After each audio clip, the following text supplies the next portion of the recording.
రాజుల మొదటి గ్రంథము 17వ అధ్యాయము. అంతట గిలాదు కాపురస్తుల సంబంధియును తిష్బీయుడునైన ఏలీయా అహాబు నొద్దకు వచ్చి, ఎవని సన్నిధిని నేను నిలబడియున్నానో ఇశ్రాయేలు దేవుడైన ఆ యెహోవా జీవము తోడు నా మాట ప్రకారము గాక, ఈ సంవత్సరములలో మంచైనను వర్షమైనను పడదని ప్రకటించెను. పిమ్మట యెహోవా వాక్కు అతనికి ప్రత్యక్షమై, నీవు ఇచ్చటి నుండి తూర్పు వైపునకు పోయి యొర్దానునకు ఎదురుగా కెరీతు వాగు దగ్గర దాగియుండుము. ఆ వాగు నీరు నీవు త్రాగుదువు. అచ్చటికి నీకు ఆహారము తెచ్చునట్లు నేను కాకోలములకు ఆజ్ఞాపించితినని అతనికి తెలియజేయగా, అతడు పోయి యెహోవా సెలవు చొప్పున యొర్దానునకు ఎదురుగానున్న కెరీతు వాగు దగ్గర నివాసము చేసెను. అక్కడ కాకోలములు ఉదయమందు రొట్టెను మాంసమును, అస్తమయమందు రొట్టెను మాంసమును అతని యొద్దకు తీసుకొని వచ్చుచుండెను. అతడు వాగునీరు త్రాగుచూ వచ్చెను. కొంతకాలమైన తరువాత దేశములో వర్షము లేక ఆ నీరు ఎండిపోయెను. అంతటా యెహోవా వాక్కు అతనికి ప్రత్యక్షమై ఈలాగు సెలవిచ్చెను, నీవు సీదోను పట్టణ సంబంధమైన సారెపతు అను ఊరికి పోయి అచ్చట ఉండుము.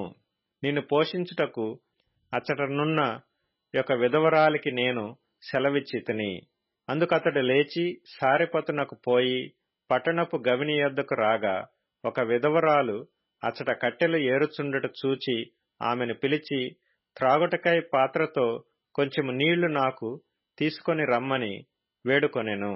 ఆమె నీళ్లు తేబోవుచుండగా అతడామెను మరలా పిలిచి, నాకొక రొట్టె ముక్కను నీ చేతిలో తీసుకొని రమ్మని చెప్పెను.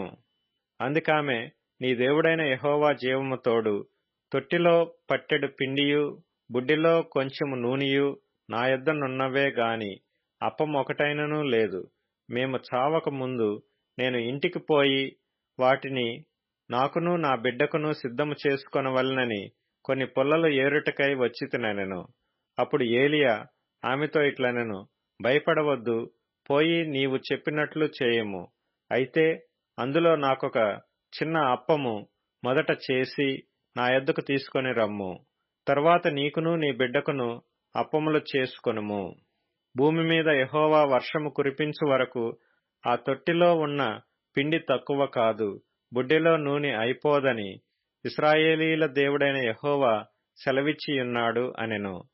అంతటా ఆమె వెళ్లి ఏలీయా చెప్పిన మాట చొప్పున చేయగా, అతడును ఆమెయు ఆమె ఇంటివారును అనేక దినములు భోజనము చేయుచూ వచ్చిరి.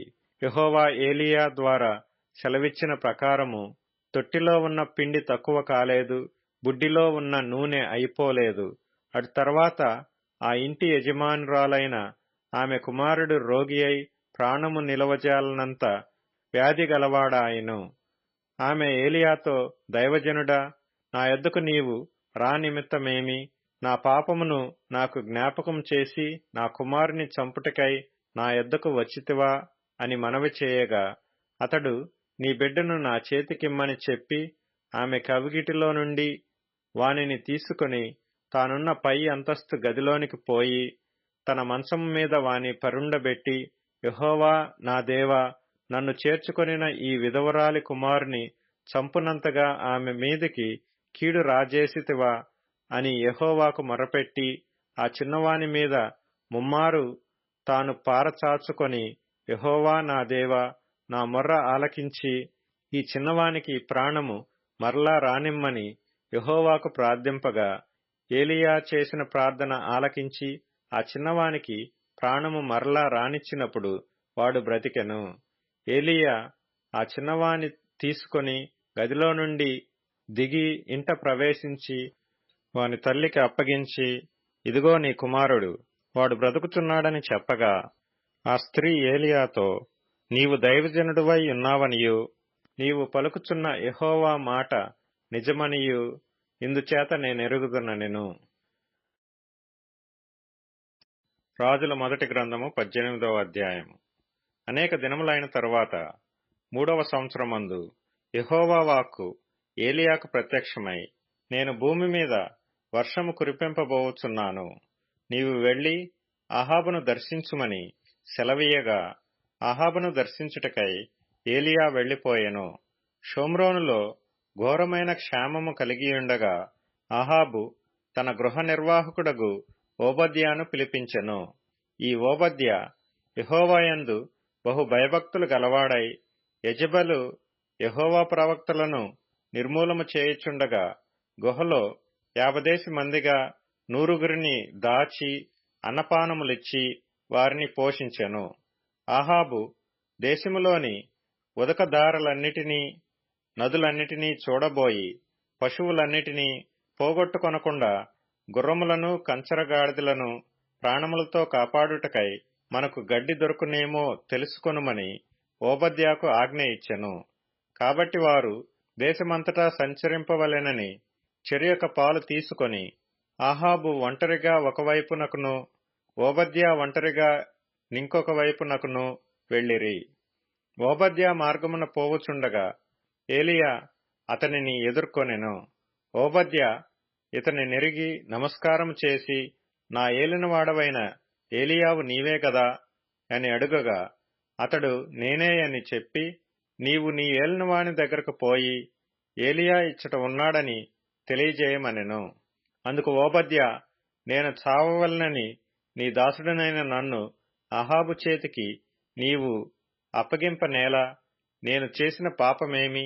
నీ దేవుడైన యెహోవా జీవము తోడు నిన్ను చిక్కించుకొనవలనని నా ఏలినవాడు దూతలను పంపించని జనం ఒకటైననూ లేదు, రాజ్యం ఒకటైననూ లేదు. అతడు ఇక్కడ లేడనియు అతని చూడలేదనియు వారు ఆయా జనముల చేతను రాజ్యముల చేతను ప్రమాణము చేయించుచూ వచ్చిరి. నీవు నీ ఏలినవాని చెంతకు పోయి ఏలియా ఇచ్చట ఉన్నాడని చెప్పుమని నాకు ఆజ్ఞ ఇచ్చుచున్నావే. అయితే నేను నీ యొద్ద నుండి పోవు క్షణమందే యెహోవా ఆత్మ నాకు తెలియని స్థలమునకు నిన్ను కొంచుపోవును.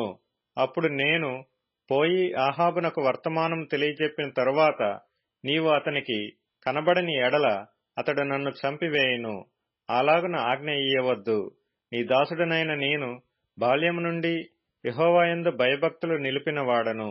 యెజెబెలు యెహోవా ప్రవక్తలను హతము చేయుచుండగా నేను చేసినది నా ఏలినవాడవైన నీకు వినబడినది కాదా? నేను యెహోవా ప్రవక్తలలో 100 మందిని గుహకు 50 మంది చొప్పున దాచి అన్నపానములిచ్చి వారిని పోషించితిని. ఇప్పుడు అహాబు నన్ను చంపునట్లుగా నీ ఏలినవాని దగ్గరకు పోయి ఏలియా ఇచ్చట ఉన్నాడని చెప్పుమని నీవు నాకు ఆజ్ఞ ఇచ్చుచున్నావే అని మనవి చేయగా, ఏలియా, ఎవని సన్నిధిని నేను నిలబడియున్నానో ఇశ్రాయేలు దేవుడైన ఆ యెహోవా జీవము తోడు నిజముగా ఈ దినమున నేను అహాబును దర్శించుదునని చెప్పుచున్నానెను. అంతటా ఓబద్య అహాబును ఎదుర్కొనబోయి ఆ వర్తమానమును తెలియజేయగా ఏలియాను కలుసుకొనుటకై అహాబు బయలుదేరెను. అహాబు ఏలియాను చూచి, ఇశ్రాయేలు వారిని శ్రమపెట్టువాడవు నీవే కావాయని అతనితో అనగా, అతడు నేను కాను, యెహోవా ఆజ్ఞలను గైకొనక బయలుదేవతననుసరించి నీవును నీ తండ్రి ఇంటివారును ఇశ్రాయేలు వారిని శ్రమపెట్టువారై ఉన్నారు.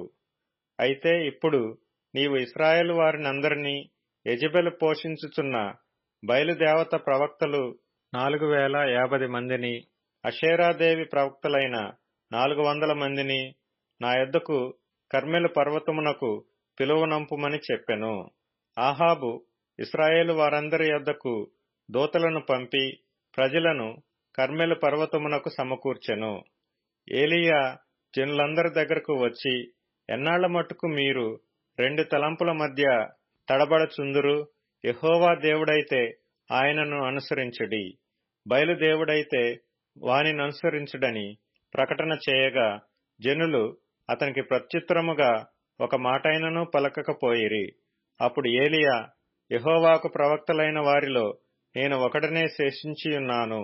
అయితే బయలునకు ప్రవక్తలు 450 మందియున్నారు.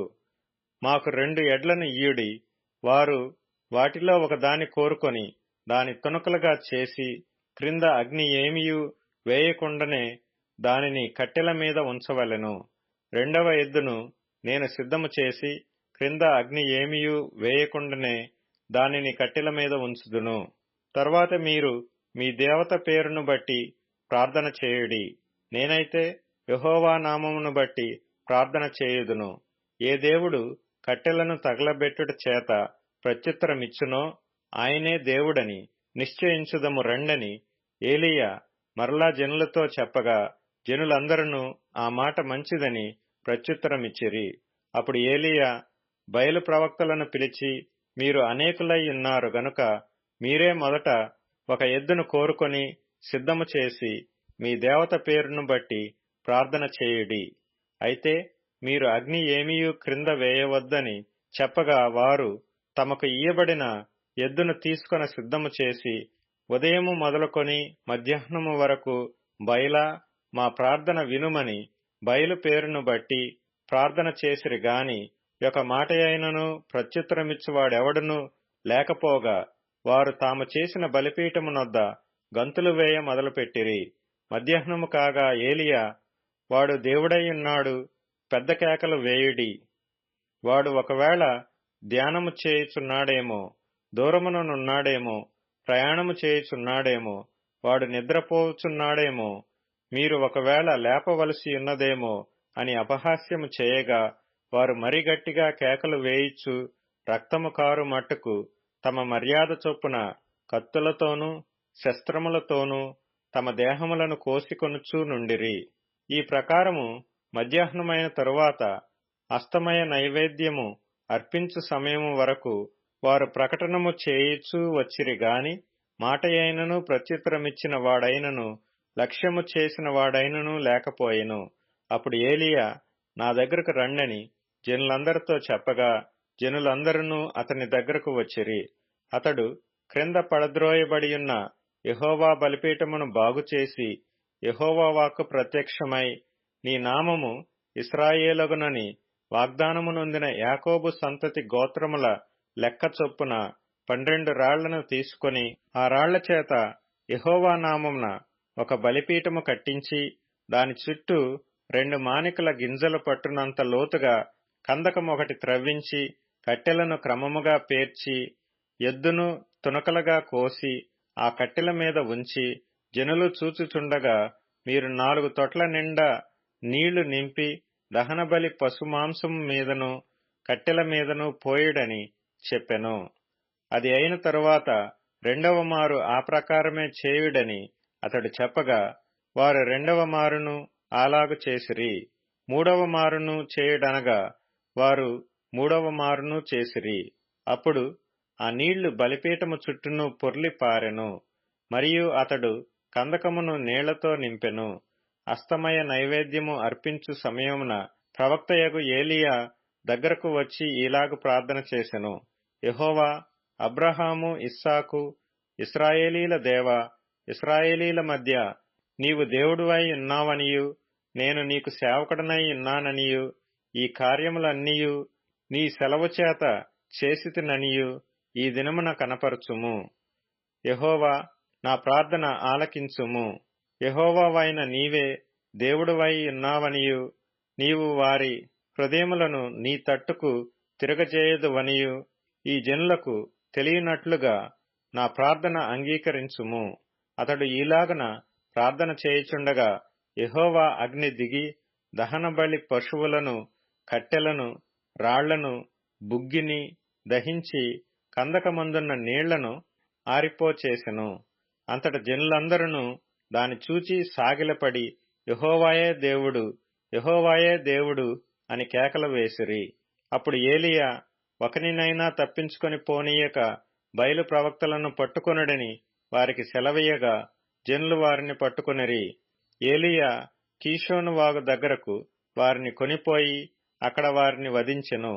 పిమ్మట ఏలీయా, విస్తారమైన వర్షము వచ్చునట్లుగా ధ్వని పుట్టుచున్నది, నీవు పోయి భోజనము చేయుమని ఆహాబుతో చెప్పగా, ఆహాబు భోజనము చేయబోయెను గాని ఏలీయా కర్మెలు పర్వతం మీదికి పోయి నేల మీద పడి ముఖము మోకాళ్ల మధ్య ఉంచుకొనెను.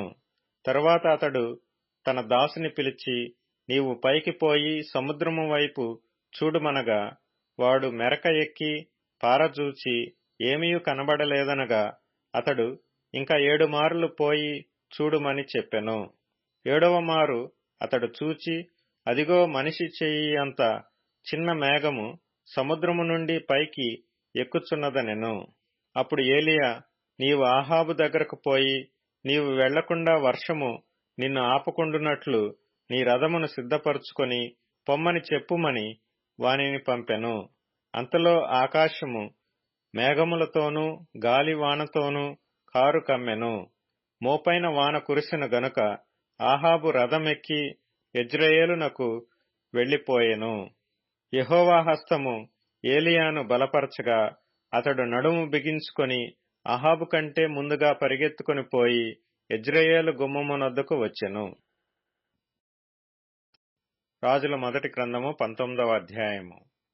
ఏలీయా చేసినదంతయును, అతడు ఖడ్గము చేత ప్రవక్తలనందరినీ చంపించిన సంగతియును ఆహాబు యెజెబెలునకు తెలియజెప్పగా, యెజెబెలు ఒక దూత చేత ఏలీయాకు ఈ వర్తమానము పంపించెను. రేపు ఈ వేళకు నేను నీ ప్రాణమును వారిలో ఒకని ప్రాణము వలె చేయని ఎడల దేవుడు నాకు గొప్ప అపాయము కలుగజేయునుగాక.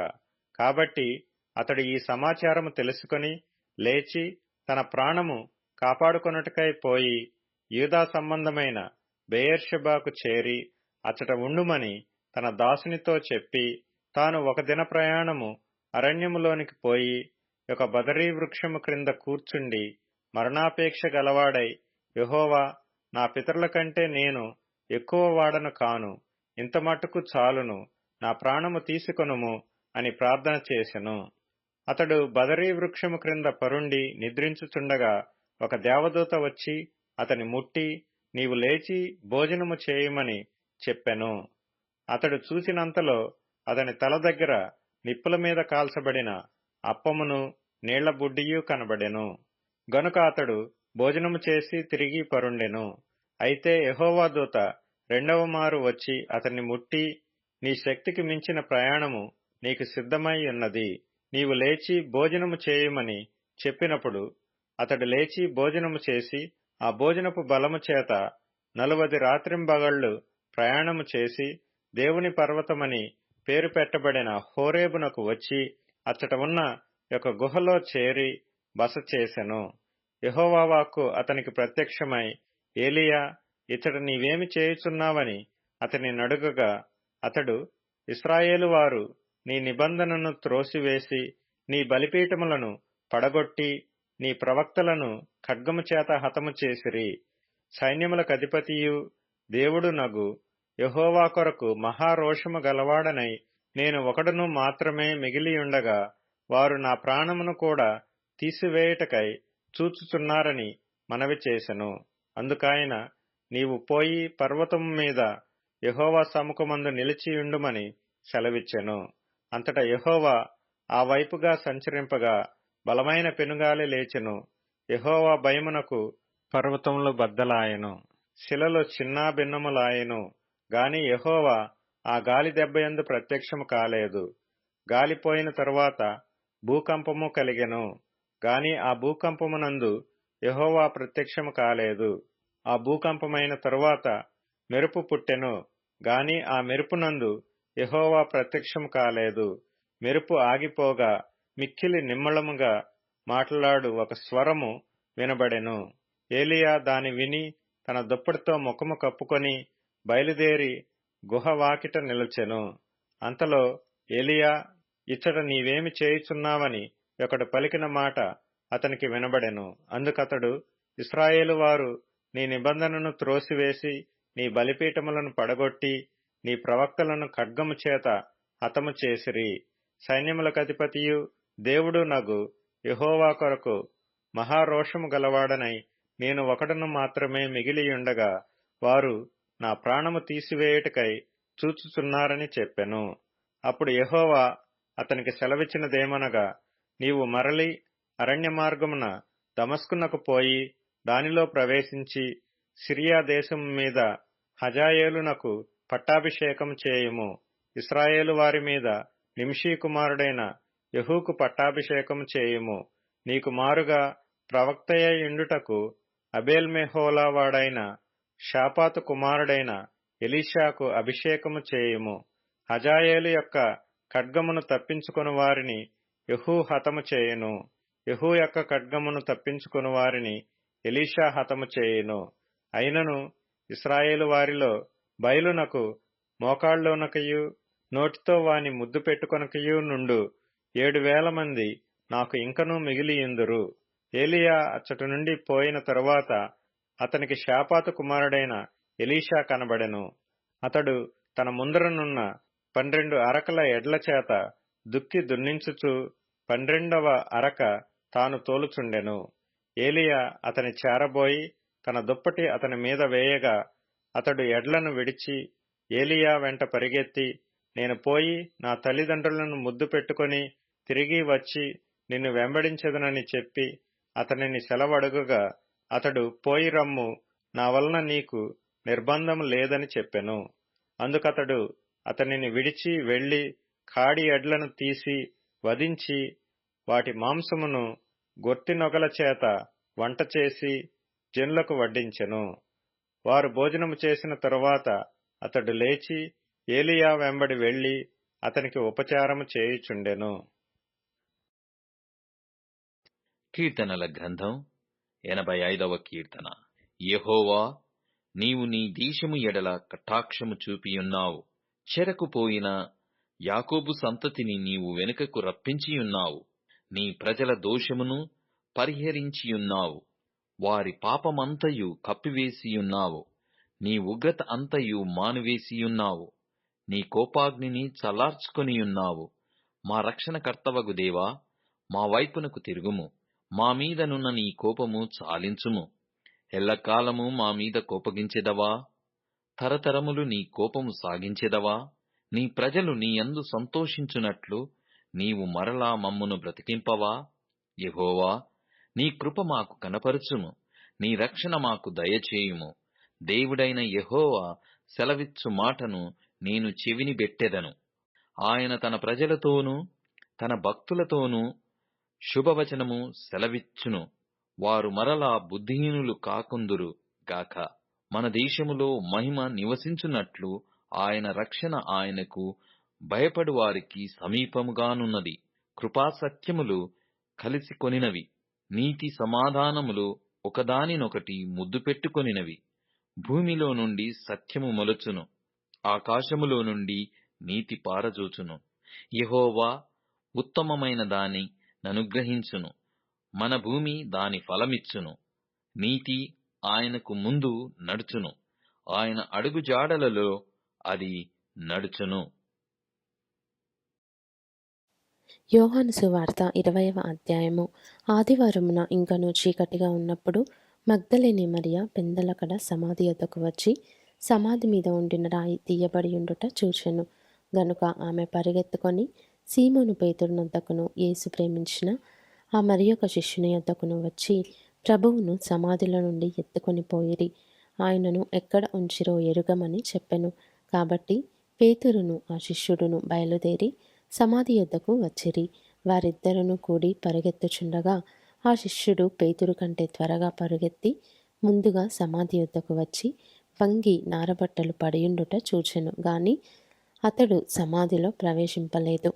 అంతటా సీమోను పేతురు అతని వెంబడి వచ్చి సమాధిలో ప్రవేశించి నారబట్టలు పడియుండుటయు ఆయన తలరుమాలు నారబట్టల యొద్ద ఉండక వేరుగా ఒకట చోట చుట్టిపెట్టి యుండుటయు చూచెను. అప్పుడు మొదట సమాధి యొద్దకు వచ్చిన ఆ శిష్యుడు లోపలికి పోయి చూచి నమ్మెను. ఆయన మృతులలో నుండి లేచుట అగత్యమను లేఖనము వారింకను గ్రహింపరైరి. అంతటా ఆ శిష్యులు తిరిగి తమ వారి యొద్దకు వెళ్ళిపోయిరి. అయితే మరియ సమాధి బయట నిలిచి ఏడ్చుచుండెను. ఆమె ఏడ్చుచు సమాధిలో వంగి చూడగా తెల్లని వస్త్రములు ధరించిన ఇద్దరు దేవదూతలు యేసు దేహము ఉంచబడిన స్థలములో తలవైపున ఒకడును కాళ్ళవైపున ఒకడును కూర్చుండుట కనబడెను. వారు, అమ్మ, ఎందుకు ఏడ్చుచున్నావని ఆమెను అడుగగా ఆమె, నా ప్రభువును ఎవరో ఎత్తుకొని పోయిరి. ఆయనను ఎక్కడ ఉంచిరో నాకు తెలియలేదని చెప్పెను. ఆమె ఈ మాట చెప్పి వెనుక తట్టు తిరిగి యేసు నిలిచి ఉండుట చూచెను గాని ఆయన యేసు అని గుర్తుపట్టలేదు. యేసు, అమ్మ, ఎందుకు ఏడ్చుచున్నావు? ఎవనిని వెదకుచున్నావు అని ఆమెను అడుగగా ఆమె ఆయన తోటమాలి అనుకొని అయ్యా, నీవు ఆయనను మోసుకొని పోయిన ఎడల ఆయనను ఎక్కడ ఉంచితివో నాతో చెప్పుము, నేను ఆయనను ఎత్తుకొని పోదునని చెప్పెను. యేసు ఆమెను చూచి మరియా అని పిలిచెను. ఆమె ఆయన వైపు తిరిగి ఆయనను హెబ్రీ భాషతో రబ్బూని అని పిలిచెను. ఆ మాటకు బోధకుడని అర్థము. యేసు ఆమెతో, నేను ఇంకను తండ్రి యొద్దకు ఎక్కిపోలేదు గనుక నన్ను ముట్టుకొనవద్దు. అయితే నా సహోదరుల యొద్దకు వెళ్ళి, నా తండ్రియు మీ తండ్రియు, నా దేవుడును మీ దేవుడునైన వాని యొద్దకు ఎక్కిపోవచ్చున్నానని వారితో చెప్పుమనెను. మగ్దలేని మరియ వచ్చి, నేను ప్రభువును చూచి తిని, ఆయన నాతో ఈ మాటలు చెప్పెనని శిష్యులకు తెలియజేసెను. ఆదివారము సాయంకాలమున శిష్యులు యూదులకు భయపడి తాము కూడియున్న ఇంటి తలుపులు మూసికొని ఉండగా యేసు వచ్చి మధ్యను నిలిచి, మీకు సమాధానము కలుగునుగాక అని వారితో చెప్పెను. ఆయన అలాగు చెప్పి వారికి తన చేతులను ప్రక్కను చూపగా శిష్యులు ప్రభువును చూచి సంతోషించిరి. అప్పుడు యేసు, మరలా మీకు సమాధానము కలుగునుగాక. తండ్రి నన్ను పంపిన ప్రకారము నేనును మిమ్మును పంపుచున్నానని వారితో చెప్పెను. ఆయన ఈ మాట చెప్పి వారి మీద ఊది, పరిశుద్ధాత్మను పొందుడి. మీరు ఎవరి పాపములు క్షమింతురో అవి వారికి క్షమింపబడును. ఎవరి పాపములు మీరు నిలిచియుండనిత్తురో అవి నిలిచియుండునని వారితో చెప్పెను. యేసు వచ్చినప్పుడు 12 మందిలో ఒకడైన దిదుమ అనబడిన తోమ వారితో లేకపోయెను. గనుక తక్కిన శిష్యులు, మేము ప్రభువును చూచితిమని అతనితో చెప్పగా అతడు, నేనాయన చేతులలో మేకుల గుర్తును చూచి నా వ్రేలు ఆ మేకుల గురుతులో పెట్టి నా చెయ్యి ఆయన ప్రక్కలో ఉంచితేనే గాని నమ్మనని వారితో చెప్పెను. 8 దినములైన తరువాత ఆయన శిష్యులు మరల లోపల ఉన్నప్పుడు తోమ వారితో కూడా ఉండెను. తలుపులు మూయబడి ఉండగా యేసు వచ్చి మధ్యను నిలిచి, మీకు సమాధానము కలుగునుగాక అనెను. తరువాత తోమాను చూచి, నీ వ్రేలు ఇటు చాచి నా చేతులు చూడుము, నీ చెయ్యి చాచి నా ప్రక్కలో ఉంచి అవిశ్వాసివి కాక విశ్వాసివై ఉండుమనెను. అందుకు తోమ ఆయనతో, నా ప్రభువా, నా దేవా అనెను. యేసు, నీవు నన్ను చూచి నమ్మితివి, చూడక నమ్మిన వారు ధన్యులని అతనితో చెప్పెను. మరియు అనేకమైన ఇతర సూచక క్రియలను యేసు తన శిష్యుల ఎదుట చేసెను. అవి ఈ గ్రంథమందు వ్రాయబడి ఉండలేదు గాని యేసు దేవుని కుమారుడైన క్రీస్తు అని మీరు నమ్మునట్లును, నమ్మి ఆయన నామమందు జీవము పొందునట్లును ఇవి వ్రాయబడెను.